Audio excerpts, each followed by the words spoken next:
नमस्कार, मैं हूं संजय शर्मा। आप देख रहे हैं 4 PM न्यूज नेटवर्क। मुख्यमंत्री जी, एक बात के लिए मैं आपका कायल हो गया हूं। यकीन मानिए, सच कह रहा हूं, कायल हो गया हूं।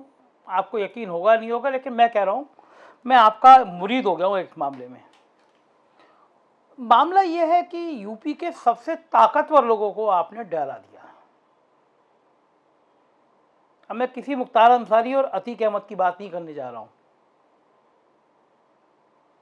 वो लोग जो कभी नहीं डरते थे, आपने उनको डरा दिया और ये आपकी कामयाबी है। आप भी सोच रहे होंगे कि मैं किन की बात कर रहा हूं। मैं बात कर रहा हूं यूपी के सबसे ताकतवर नौकरशाहों की, मतलब यूपी के आईएएस अफसरों की। मैंने यूपी के आईएएस अफसर इतनी दीनहीन मरी हुई हालत में कभी नहीं देखे। ऐसा लगा रीढ़ की हड्डी तोड़ दी गई हो, खत्म कर दी गई हो, आवाज ही नहीं निकल रही भाई लोगों की। इतना तो वो मायावती जी के टाइम में भी नहीं डरे थे।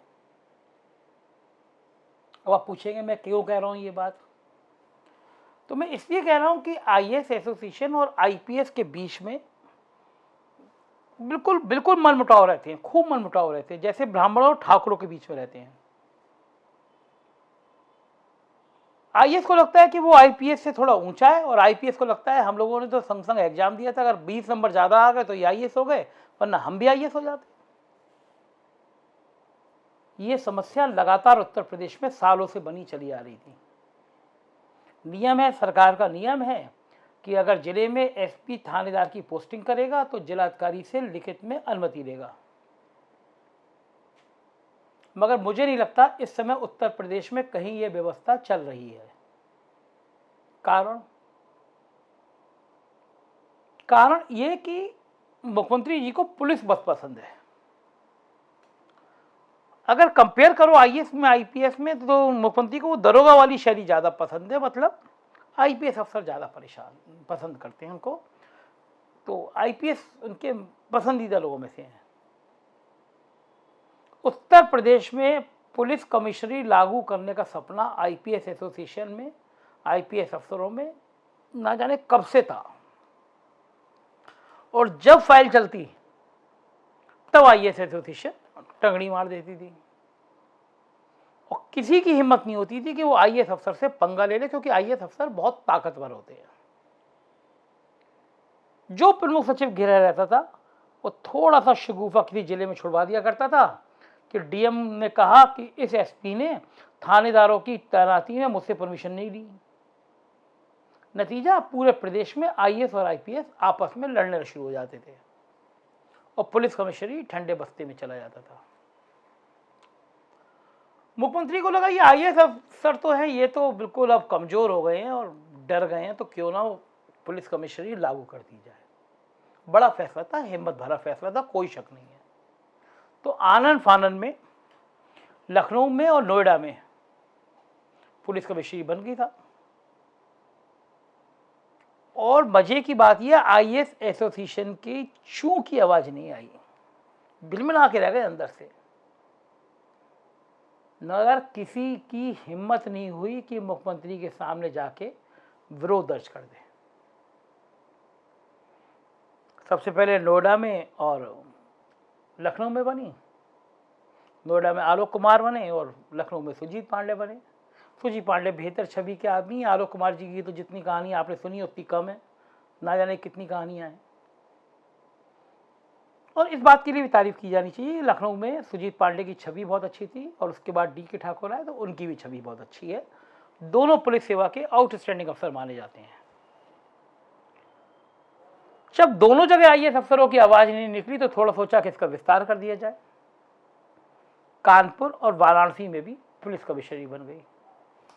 और इस बात की भी तारीफ की जाएगी कि बनारस में पुलिस कमिश्नर सतीश गणेश की छवि भी बहुत अच्छी थी। और असीम अरुण का तो कोई सान ही नहीं है उत्तर प्रदेश में।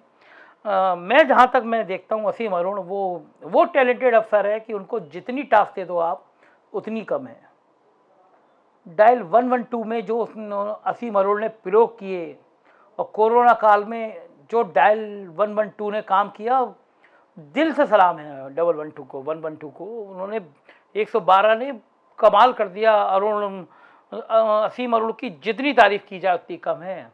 उनके पिता भी श्री राम अरुण जी डीजीपी रहे थे और बहुत ईमानदार अफसर रहे थे, तो असीम अरुण की भी छवि बहुत अच्छी है। पुलिस कमिश्नर कानपुर बनाया गया, गणेश जी को बनारस बनाया गया। 4 कमिश्नरी लागू हो गई और फिर आईएएस एसोसिएशन फिर गायब। कोरोना काल में आईएएस एसोसिएशन के अध्यक्ष थे दीपक त्रिवेदी जी, अध्यक्ष राजस्व परिषद थे। 103 104 बुखार आया, कोरोना पॉजिटिव थे। पत्नी चीफ सेक्रेटरी से लेके और बाकी अफसरों तक फ़ोन करती करती थक गई। 5 घंटे बाद एम्बुलेंस आई, पीजीआई के गेट तक पहुंच गए। पता चला यहाँ पे सूचना ही नहीं है, बिस्तर ही नहीं है। 2 घंटे एम्बुलेंस में रहे बेचारे त्रिवेदी जी, बड़े शरीफ अफसर और आईएएस एसोसिएशन का अध्यक्ष।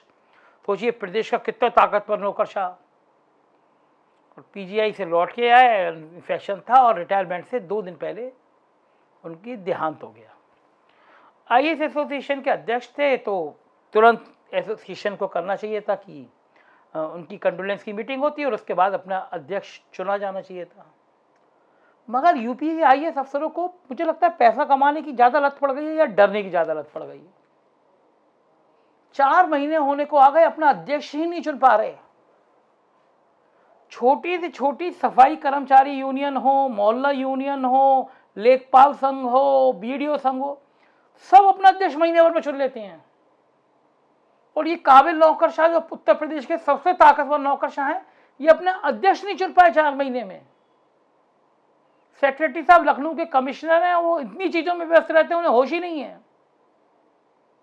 ना आईएएस एसोसिएशन का अध्यक्ष है कोई और सेक्रेटरी को मतलब नहीं आईएएस से, तो आईएएस उत्तर प्रदेश के सब भगवान भरोसे बैठे हैं। पता नहीं क्या हो गया है। एक परंपरा है, एक डिनर होता था आईएएस अफसरों का।